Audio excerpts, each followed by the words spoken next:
Welcome back to Real Clear Politics on Sirius XM. I'm Andrew Walworth, and I'm joined now by James S. Robbins. He is the Dean of Academics at the Institute of World Politics in Washington, D.C., and he's the author of This Time We Win, Revisiting the Tet Offensive. So, Jim, welcome back to the program. Hi, Andy. Great to be here. Yeah.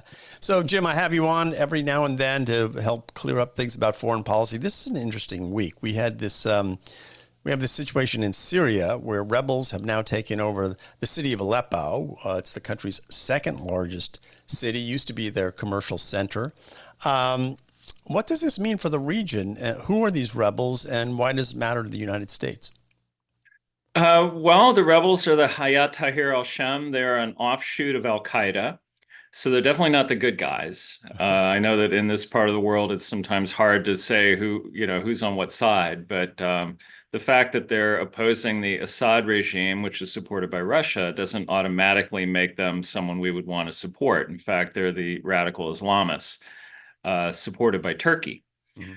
And they violated a 2020 ceasefire deal that had been in place. They had spent the last few years sort of getting their act together, building up supplies and organization. And also, it was an opportunity because Russia is busy with Ukraine, and Hezbollah, which supports the Assad regime, has been busy getting pummeled by Israel. So the Assad regime was in a weakened state, and these Islamist rebels have taken advantage of that. And they're backed by Turkey, which is a NATO ally, but they aren't good guys, as you say. I mean, is this a Right. situation where you would just like both sides to lose? Yeah, it's complicated. I mean, the Turks, they're not necessarily the friends with Assad. They're not necessarily friends with so radical an Islamic group. But on the other hand, they have a lot of refugees that are inside Turkey. And since the rebels have taken a lot of land, now maybe these refugees can go home. Mm. And the Turks are definitely not friends of the Kurds, which are the other group that's involved in this fight, whom the United States has been backing. So kind of a complicated web. Yeah, and Turkey, of course, and Syria share this long border, so there are these Syrian refugees, I guess, that Turkey is concerned about on top of everything else. What do you think the United States should do about this, if anything? Well, the United States has been interdicting reinforcements that have been trying to reach the Syrian regime from Iraq. There was a report today of an airstrike against columns that were trying to make it to support Assad. So that's one thing the U.S. has been doing. And I think the U.S. Has probably been giving some support to the Kurdish forces. I haven't seen that reported yet, but I would guess that that's what we're doing. Hmm. And what does this say about Russia in the region and sort of globally? Because Russia, of course, backed Assad, was basically helped him win the war against these rebels last time. But here they are back again, and Russia doesn't seem to have the power it once had to intervene and support its allies. No, they don't have the presence there that they used to have. They still have some presence, but Russia's been very much engaged in Ukraine, trying to deal with that situation. They don't have a lot of extra forces to spare. I mean, they've even been importing weapons from Iran and troops from North Korea. So Russia really is not in a position of strength that it was. And I don't think they're going to be able to come to the rescue as easily this time. And what about Israel in all this? Well, I think the Israelis are in a position where they can say, good luck to both sides. Uh, the Islamists obviously are not their friends. The Assad regime is not good for them. So as they watch them fight each other, I think the Israelis can help out by keeping the pot boiling, keeping up moves against Hezbollah if necessary. Of course, they have a ceasefire now, but there could be other interdiction against Iranians who are trying to help the Syrian regime. It could be very interesting for them.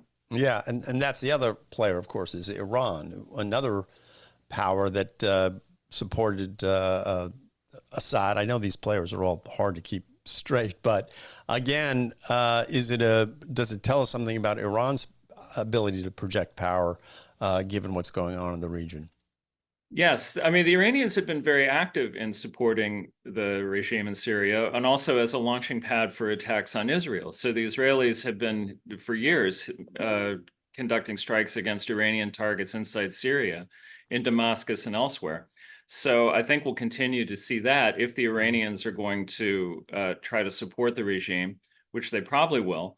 But again, they have to get there from Iran or from Iraq to Syria, and the United States is in the way. So we may see more U.S. action there. Yeah, well, I'm talking to James Robbins. He is an expert on all things foreign policy. He comes on the program every now and then to help us understand these complicated stories. Another story I wanted to ask you about is the Trump came out this weekend, I guess, and said that there would be all hell to pay if Hamas doesn't release the hostages that they're holding. And I think there are 3 Americans still alive that we know about. That they're holding along with about, I don't know, 30 or 40 others, I guess, who we think are still alive. What do you make of that threat, and does it mean anything? Yes, well, Hamas seized 7 Americans. The Israelis now report that 4 of those Americans are dead, so 3 are remaining. And Hamas over the weekend released a video of one of the Americans who was sobbing and asking President Trump to somehow help. Yeah, this is Get Omer the Neutral. hostages He's a free. 21-year-old kid from Long Island, but yeah. Right. And I mean, I think Hamas was trying to get Trump's attention, but I think they got it not in the way that they expected, because the president-elect on Truth Social posted the message that you noted, saying all hell would break loose and release the hostages now, or you will suffer, greater than anything in America's storied history. I mean, almost like saying we're going to nuke you, which I don't think he means. But I think that the intent is definitely there, and that they should understand the threat. That Donald Trump is not going to conduct this the way that Joe Biden has, trying to kind of play a mediating role, trying to get in between Israel and Hamas and negotiate a ceasefire. I think Trump is very much focused on ending this, like not just a ceasefire, but ending the war, getting it done, and which means Hamas has to release the hostages, and basically they have to surrender because they are not an equal player in this match. And what realistically can the United States do when he says we're going to release, all hell? What does that mean? I think that what we'll see is more intelligence sharing with Israel, maybe some covert action against Hamas. The United States, I mean, even without putting boots on the ground, the United States can interdict Hamas finances, Hamas supplies, Hamas members who aren't in Gaza, not hiding in tunnels, but are kind of out in the open. They could be rounded up. There are a lot of things that the United States could do, and maybe some precision strikes using air power, using missile power on various Hamas targets. I mean, I think they're going to see a much more robust response from the United States. Again, not really involving boots on the ground, but there's a lot else we can do. Yeah. Overall, when you look at this Trump transition that's and the team that's starting to shape up, and of course, January 20th is right around the corner. How do you think the Trump foreign policy will be different than the Biden foreign policy, especially when it comes to the Middle East? I think that we're going to have a much stronger relationship with Israel, at least in terms of how that's presented to the Middle East. But that doesn't necessarily mean alienating other parties. I mean, look at the Biden relationship with Saudi Arabia, for example, where Biden during the 2020 campaign had said that Mohammed bin Salman, the crown prince, should be, ejected, or, he's a murderer, and saying insulting things like that. Well, that really made the relationship with Saudi Arabia very frosty, and they never had any respect for Biden. But they do have a lot of respect for Trump. So I think that we'll see a resurrection, for example, of the Abraham Accords process, and more normalization, moving towards normalization between Israel and other Arab states in the region, and also a much harder face towards Iran, a return to the maximum pressure against Iran.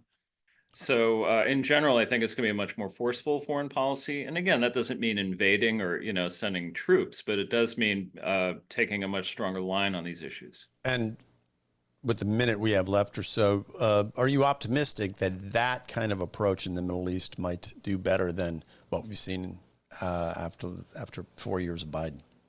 Yes, I think so. I think that there are people in the region who are really looking for a signal from the United States of a direction, and to see more U.S. strength. I don't think we've seen that under Biden, but that's what people in the region respond to. So taking a hard stand against Iran, taking a hard stand against terrorism, and in favor of U.S. interests, I think will go a long way. Well, that's great. Well, Jim, thank you for being with us. You've been listening to Real Clear Politics on SiriusXM. I'm Andrew Walworth, and my guest has been Jim Robinson. He is the Dean of Academics at the Institute of World Politics. And that's our program for today, but we'll be back here tomorrow. See you then.